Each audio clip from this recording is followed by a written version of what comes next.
बेड़ा दूर है। मेरे ताया अब्बू का बेटा जो उम्र में मुझसे 6 साल बड़ा था, आज जब वो खड़ूस कर आया तो घर में सब सो चुके थे। उसे घर में आता देख मेरी तो जान निकल गई। मैं जल्दी से वहां से भागी तो आवाज देखकर कहता, तेरे संग यार आज किस नंबर 3। 2-3 दिन ऐसे ही गुजर गए। रहीला बेगम बस मौके की तलाश में ही रही। मौका तो वैसे इन्हें बहुत मिले थे, लेकिन असमत बेगम से कुछ कहने की हिम्मत नहीं जुटा पा रही थी। ना ना सुनने का डर इन्हें कुछ बोलने नहीं दे रहा था, मगर बात तो शुरू करनी ही थी। अभी भी दोपहर का खाना बना के दोनों खवातीन लाउंज में बैठी हुई थी। हाल यूनिवर्सिटी, सामा पुलिस स्टेशन और सैफ साहब दुकान पे थे। ये मौका रेला बेगम को बेहतर लगा तो उन्होंने बात करने की ठान ली थी। भाभी, मैं सोच रही हूँ किसी रिश्ते वाली को हाले के लिए रिश्ता ढूंढने का कहूँ। बातों ही बातों में उन्होंने कहा और साथ ही कुन अखियों से उनके तासरात भी जांचे थे जिन्होंने चौंक कर उन्हें देखा था। इतनी भी क्या जल्दी है रहीला, अभी तो वो पढ़ रही है। उन्होंने भी लगभग सैफ साहब की बात को दोहराया था। हाँ, लेकिन भाभी आप ये भी तो देखें, आजकल अच्छे रिश्ते मिलना कितने मुश्किल हैं। अभी से तलाशना शुरू करेंगे तो ही तो कोई बात बनेगी। और हाले को भी तो आप जानती है ना, वो किस मिजाज की है। उसकी माँ होने के नाते उसकी मुस्तकबिल के लिए फिक्रमंद हूँ। निजला बेगम के लहजे में फिक्र और तशवीश थी। अच्छा चलो, जैसे तुम्हें बेहतर लगे वैसे ही करो। असमत बेगम की बात ने रहीला को मायूस किया, मगर जल्दी खुद को संभाल के उन्होंने बात ही बदल दी थी। फिर उसके बाद सारा दिन रहीला बेगम भी बुझी बुझी ही रही थी। ख्वामख्वाह हाले को भी झाड़ दिया था और वो हक्का बक्का बस इन्हें देखते ही रही थी। सामा से पढ़ने की वजह से वो कमरा बंद करके भी नहीं बैठ सकती थी, इसलिए बस सब्र की घूंट भर के रह गई थी। रात को सोने से पहले राहिला बेगम ने सारी बात सैफ साहब की गोश गुजार दी थी और उनके चेहरे पर भी फिक्र की परछाइयां लहराई थी। तुम खामोखा परेशान हो रही हो, शायद वो सामा से पहले बात करना चाह रही हो। सैफ साहब ने उनसे ज्यादा खुद को तसल्ली दी थी। अब ऐसी भी बात नहीं है सैफ, अगर उन्होंने हाले को सामा के लिए सोचा होता तो वो कोई इशारा देती, मगर उन्होंने जैसे तुम्हारी मर्जी कहकर बात खत्म कर दी। आप जो कह रहे हैं वो खुद को झूठी तसल्ली देने वाली बात है। रहीला बेगम की बात में दम था और इसलिए सैफ भी बस गहरी सांस भर के रह गए थे। अच्छा चलो, फिर जैसे तुम्हें बेहतर लगे वो कर लो। सैफ साहब सब कुछ उनके जिम्मे करते करवट बदलते आंख मूंद गए थे और रहीला बेगम भी मुफ्त ताने बाने बुनने में मसरूफ हो गई थी। अब्दुल रहमान साहब और सैफ साहब दो ही भाई थे, वालदैन हयात नहीं थे। दोनों अपनी जिंदगी में ही दोनों की शादी कर गए थे। अब्दुल रहमान साहब की अपनी फुप्पो जाद असमत बेगम से शादी हुई थी और सैफ साहब की खालाजाद राहिला बेगम से। दोनों की शादियां आगे पीछे हुई थी। सैफ साहब को अपनी कपड़ों की दुकान थी, जबकि अब्दुल रहमान साहब ऑपरेटर थे।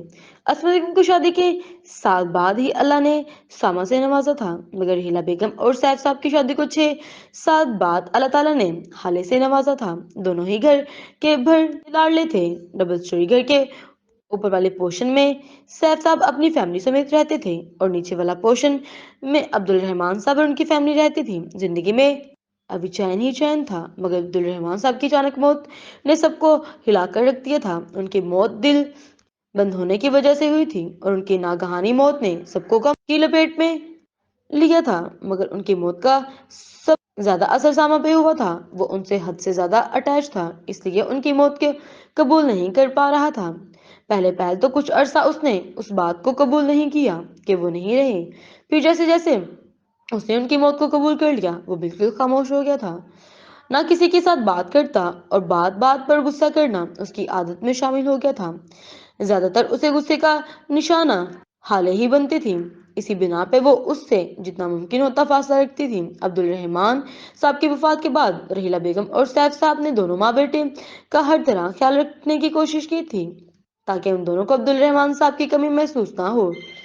उसने बीबीए करने की कोशिश और फिर उससे एसएस का इम्तिहान क्लियर किया और अब वो पुलिस में अपनी सर्विसेज दे रहा था। अगर सैफ साहब ने बहुत कुछ किया था उसके लिए, तो बदले में सामा के लिए भी उनकी हर बात हरफ आखिर होती थी।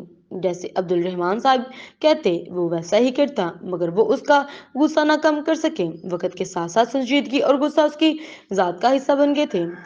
हाले को सामने से पढ़ते हुए काफी दिन गुजर गए थे और उसकी जान सूली पर टंगी हुई थी। इतनी सख्त तो यूनी में प्रोफेसर नहीं होते थे जितना सख्त सामा था। आज भी वो मामूल के मुताबिक बुक समेत नीचे आई। उसी वक्त असमत बेगम के पास सामा की कॉल आई कि एक केस की वजह से वो लेट कर आएगा। ये सुनते ही हालांकि तो गोया ईद ही हो गई थी। कम से कम एक दिन तो उस जलाद से जान छूटी थी।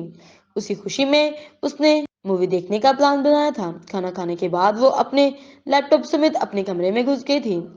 मूवी जब एन क्लाइमैक्स पर पहुंची तो उसे चाय पीने की तलब हुई, तो उसने भी मूवी स्टॉप की कि चाय बना के एंड चाय के साथ मजे से देखेगी।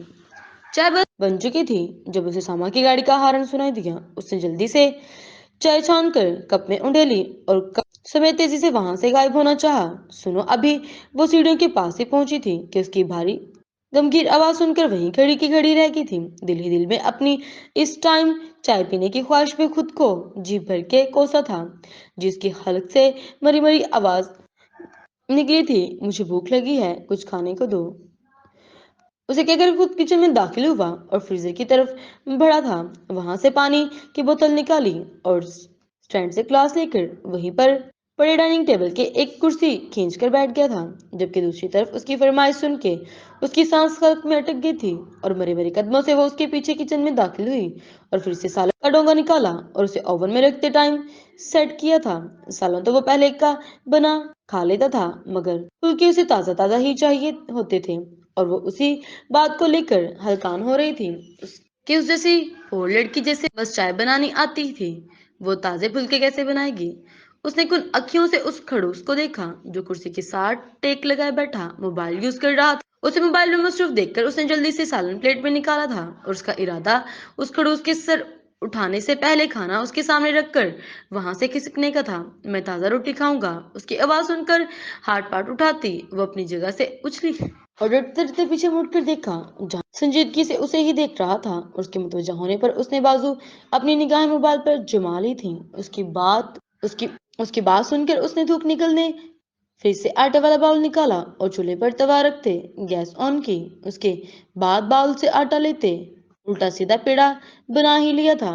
उससे अगला काम उसे बेलने का था। आटा फ्रिज में पड़ा था और ठंडा होने की वजह से सख्त हो गया था।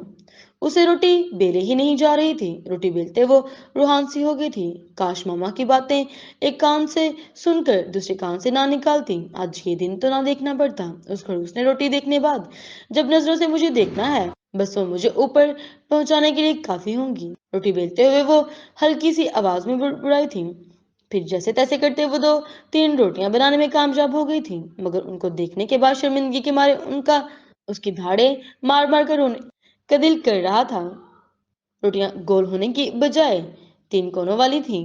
अच्छी तरह ना बेलने की वजह से साइज में बिल्कुल छोटी और किनारों और दरमियान से बहुत मोटी थीं। मगर जल्द ही अपनी शर्मिंदगी पे दो हर्फ बेचते उसने रोटियां हार्ड पार्ट में रखी और हार्ड पार्ट बंद करते उसे सालन समेत टेबल पर उसके सामने रखते उसने वहां से भागने की कोशिश की। रुको, मुझे चाय भी बना कर दो, खाने के बाद चाय लाजमी पीता हूँ। उसके इरादे पर पानी फेरते उसने उसे हुक्म सुनाया था। एक लम्हे को उसने धड़कन सुस्त पड़ती थी और अगले की गिल्टी उबर कर मदूम हुई थी। ऐसे हुक्म चला रहा है जैसे मैं उसकी मुलाजम हूँ। या अल्लाह, किसी तरह इस जलाल से बचा ले। गुस्से से शुरू की गई बात खत्म एहतमाम तक पहुंचने तक बेबसी में ढल गई थी। वापस मुड़ते उसने आंखें बंद करके गहरा सांस भरा और कदम काउंटर की तरफ बढ़ाए थे। इरादा अपने लिए चाय बनाई गई थी, उसे देने का था। साथ ही साथ दिल में काउंटडाउन स्टार्ट किया था। ये क्या है? उसने अभी 10 और 9 ही बोला था कि उसके गुस्से से भरा लहजा और भरपूर आवाज गूंजी थी। उसने मुड़कर देखा तो वो रोटी हाथ में पकड़े सक गुस्से से उसी को घूर रहा था। रोटी है, उसने मासूमी से जवाब दिया था। इसे रोटी कहते हैं। उसका बस नहीं चल रहा था सामने खड़ी उसे डेट लड़की को उठाकर कहीं फेंक दे जो अपने बनाए गए शाहकार को रोटी का नाम दे रही थी। शर्म आनी चाहिए तुम्हें, यूनिवर्सिटी में पहुंच गई हो तुम और अभी तक तुम्हें रोटी बनानी नहीं आती। जिंदगी में आगे क्या करोगी तुम? खाओ उसे अब तुम ही। गुस्सा फुंकारता उस पे एक सख्त नजर डालकर वो किचन से निकल गया था, क्योंकि भूख तो उसके शानदार शाहकार को देखकर ही मर गई थी। اس کے جاتے اس نے ایک گہری سانس بھری اور چیئر پر ڈھیر ہو گئی تھی۔ آج تو وہ سستے میں ہی چھوڑ گیا تھا۔ اگر اتنے ہی نخرے کرنے ہیں تو لارڈ صاحب خود ہی بنا لیتے، میرا این میں وقت برباد کیا، چائے بھی ٹھنڈی ہو گئی میری۔ کچھ دیر بعد خوف کے خسار سے نکلتے وہ بڑبڑائی تھی اور سالن اٹھا کے فریج میں رکھا ہارڈ بورڈ کا کاؤنٹر پہ رکھا چائے دوبارہ گرم کرتے مگ میں انڈیل کے گنگناتے ہوئے کچن کے لائٹ آف کرتے اپنے کمرے کی طرف بڑھ گئے۔ جاری ہے۔